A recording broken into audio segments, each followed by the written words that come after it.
lazy stitch, but if you want to continue to work on your applique, it's fine. I'm just going to show you some things with lazy stitch so you can kind of see what it looks like and how it's done. So this was done using lazy stitch on the Pellin, and I'll be happy to like pass it around. And there's a couple of mistakes that you can see on there. And the biggest one is sometimes the different colored beads are a little longer or shorter than others. So as you're doing it, what you'll want to do is sometimes add a bead or take one off if you need to try and keep the line even. And I just added exactly the number. I think maybe when I did it. So the best way to do lazy stitch, you either can do it on leather or you could do it on Pellin. And so what I've already taken the hard part out for you, which is to draw lines about a ½ inch apart across what you're going to lazy stitch on. Okay, and you can do that on leather too. Use, like if you're doing a curve, use, I've seen people use like a seam, I don't know what it's called, like how you do a hem marker, and they kind of like trace the line over it as they do the curve. Okay. And they'll usually start in a ½ inch, and then they'll trace 1, 2, 3, and they'll go along. Okay. And so here I have one that I haven't finished intentionally so I could show you a trick.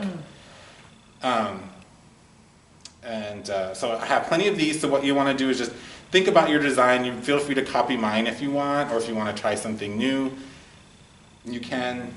You could maybe do some of that on lazy stitch, maybe the middle or something. So how is lazy stitch different from the applique stitch that we've been doing? It's different in that there's not a locking mechanism in it. Okay. So with applique, remember I said to go like put 6 beads on, then you go down and you come up 2? Yep.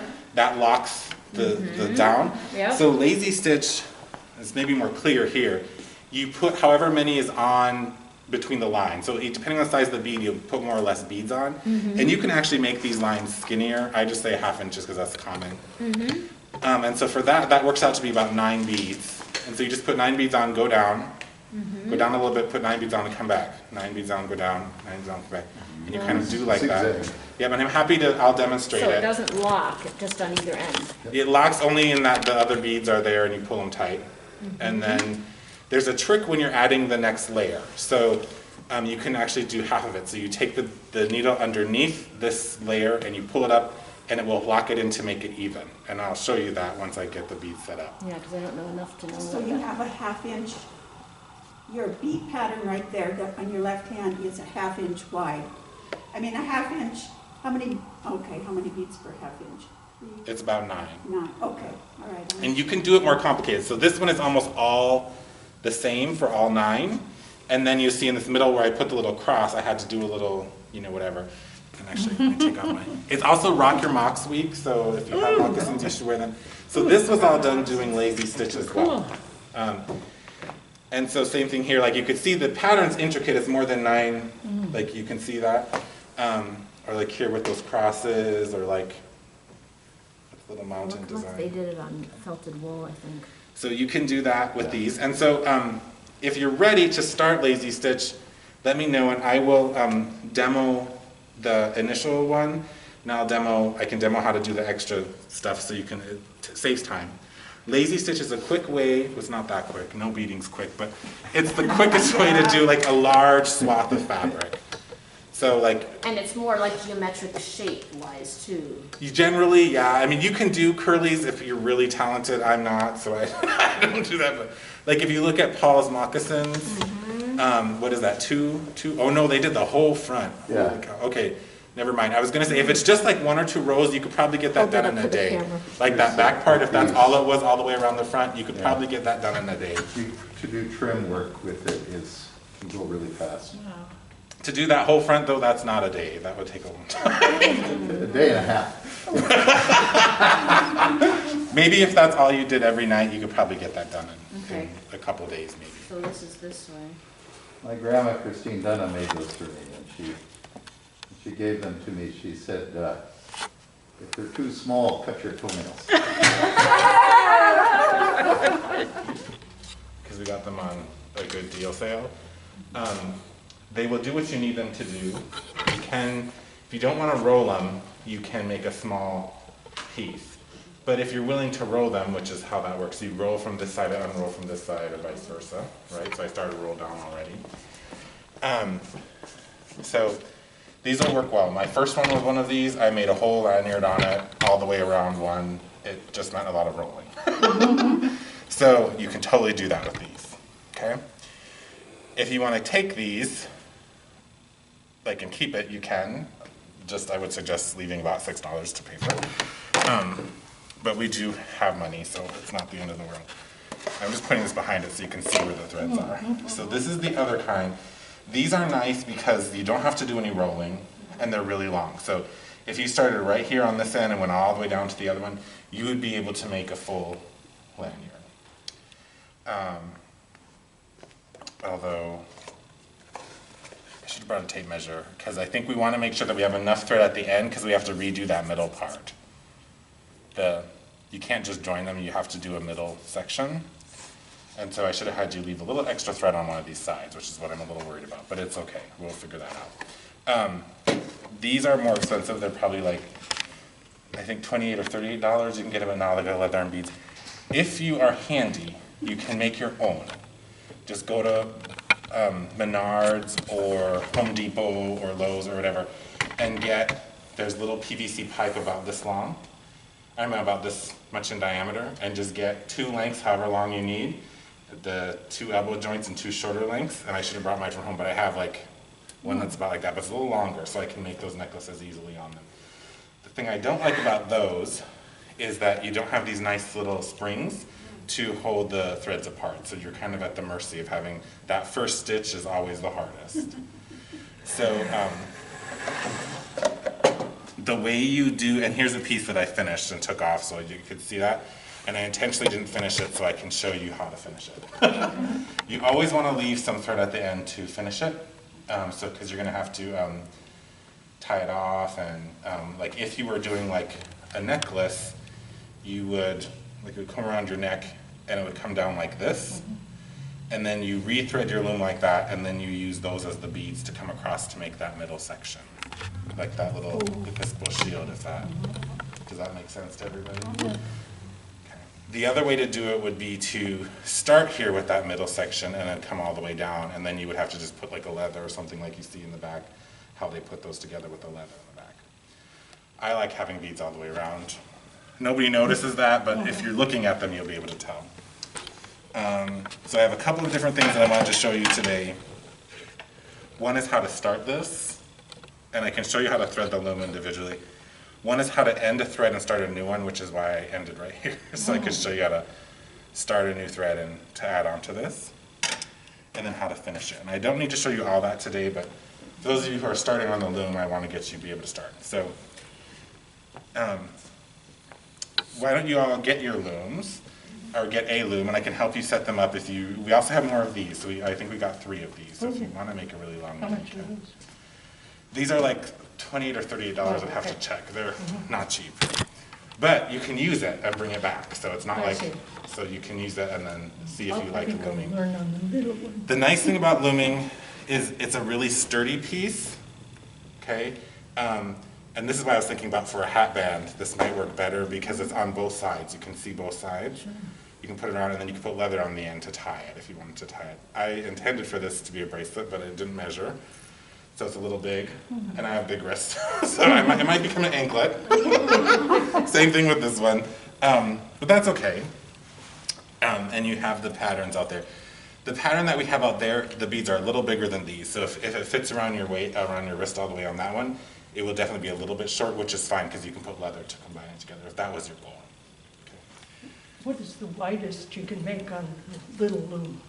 On the little loom, How many?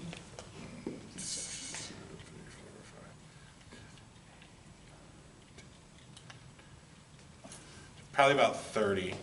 Oh. You might be able to even do it, like if you put 2 threads on each one, because when you put them all the way across, they're a little wider. It's hard to see because I use black thread, but they're a little wider because these spring is wide, whereas this is small. And so sometime when I'm doing like my really tiny beads, I have to put them together a little differently on here. So these will be skinnier like that. And that was the other thing I was going to tell you might want to do. But I, We can do it. we need to Nothing read. that can't be undone, sort of. My suggestion would be for you, go ahead and, we should measure your neck. I think we did that last time. I got 13 plus 3 on there. Okay. I would think about restringing this, just because I'm concerned that you don't have enough at the end. You're gonna Yeah. want about 10 inches on either end. Okay, both ends? Huh? Both Yeah. ends? Okay. And then I think you'll be okay.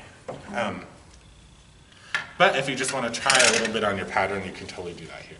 So, so the way she did it is she just kind of, the way I will tell you to do it when you're going to do it is you kind of come back and forth like that, but draw up however long strings you need, and then you can, let's see if I can explain this. You can either just draw the strings as long as you need, and then tie them in a knot with that 10 inches hanging off, and put it on here.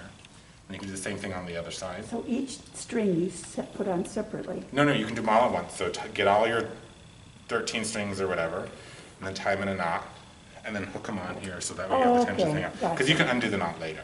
Same thing on the other. And That then would just be bring them easier. across, lay them out, and then the other side tie them. But lay them out first before you tie them, so that otherwise these are going to be tighter than these ones, if that makes sense. The other way to do it, which is how I did this one, is I did double the length, and just so the strings kind of go like that, and then I just found the middle and hooked this on the one side, and then did the other end and tied this in a knot. It's the same way I did this one too. If that's confusing, just ignore what I said, Okay. or I can show you. Okay.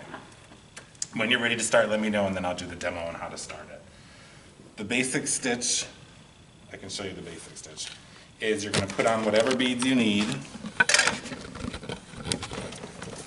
Probably do one more row without too much trouble. Look at my cheat sheet here. Two yellow, one orange. Okay. So what you do is you put on whatever beads you need.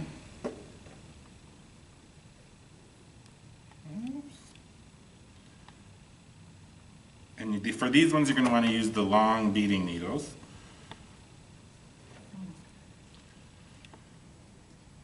So in my case, I need 2 yellows. And this is why you want to kind of be paying attention a little bit as you do this. Eventually, you'll figure out kind of what the, oops, let me sit down for this. A little closer. Now I'm going to have a much longer thread, but I want to kind of show you how to do the stitch so it's easier. So, 2 yellows, 1 orange, 1 red, maroon, red, orange, 2 yellows. Okay, so there's my strip. Then what you do is you're going to go under and pull it tight, and then you push them up through the beads in between. Okay? Once you've pushed them through those strings, then you come back over the top. And so this is what locks it in place, is your needle has to come over all of the beads, over the top of these strings through the beads. That's what will lock it in place. And then you can pull it tight, and I usually kind of pull it, and then I'll kind of push it down to make sure it stays. It's kind of like weaving in that way. And then that's it, and you just kind of keep going like that. And I like it because it's very concrete, and then when you're done, what you do, which I can show you now with one,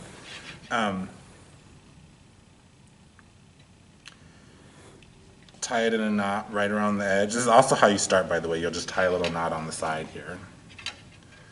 And of course it's dark, so this might take me a moment, but let me see. Oh, no, I think we got it. Tiniest holes in the sea. Oh, gosh. There we go, okay. So then just go through the beads like maybe 2 or 3 times, and that's what will keep your thread from falling out. So I'm going back through, like down again, kind of like a little snake back and forth. And I'm doing it, like this will be 3. And sometimes these will get a little tight, and if that happens, that's why, I think we have one over there. You should have one now, but it doesn't hold it.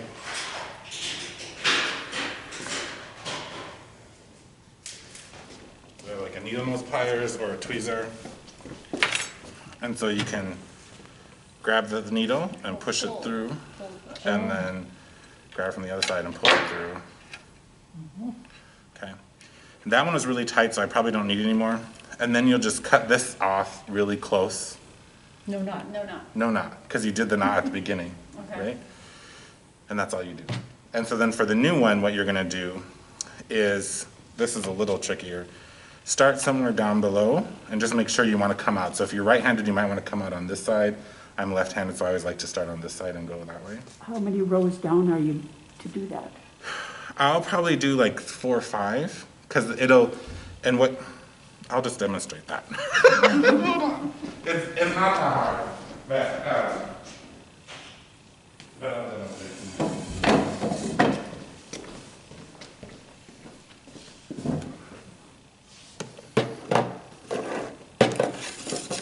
And for these, I usually use a bit longer thread. Hi. Hello. So, you don't need to do the gunk on these, the up and down threads, but you need to do it on the beading thread. Okay. Gunk. Yeah, That's the technical term. yeah, Okay. that's a native word. Yes.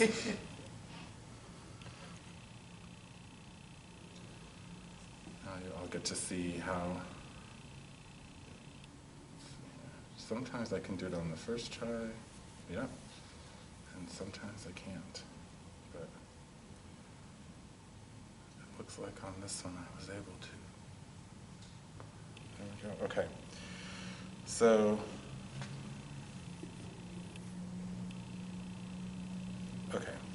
So I want to come out. Let me cut that little string first so you can see.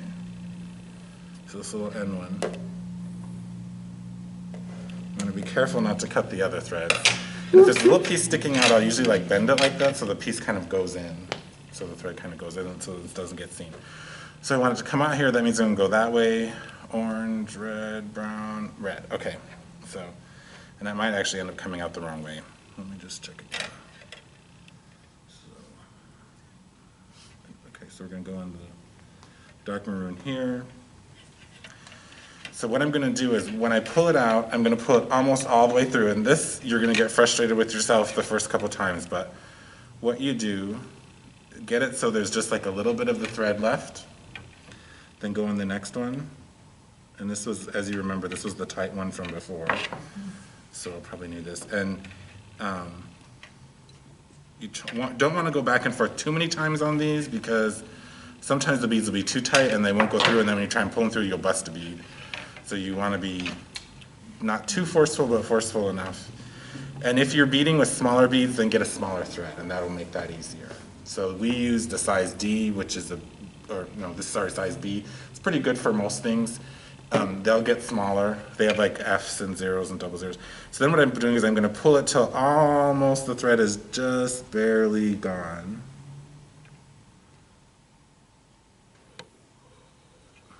There. Now nobody can see it from that side. And then I'll come back to these last two.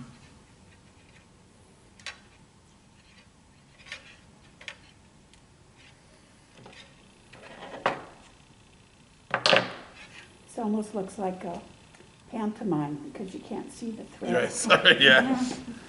I should have used like, if I was demonstrating this like better, I should have used like bright red or something so you can see it. But now, see, I've gone back and forth, and so the tension on those back and forths is enough that I'll be able to bead just fine. And so that was 4. I went back 4 if that was helpful to explain. So then I can start over again now with brand new thread, keep going. No knot again. No knot for that start over. When you start, you'll start with a knot. So what you do when you start, we would tie a thread here, and you'll have like just a single, you know, not like a double knot, but just like a one, wherever you're gonna start it, you probably don't wanna start down here. Then you'll have like that little tail that'll come off the other side. Every time you go around, lay that tail down and wrap the tail around it, and eventually nobody's gonna see it because it'll be all laid down. So you want it, the tail to maybe be about that long. Don't make it super long because then you'll be wrapping all the way down.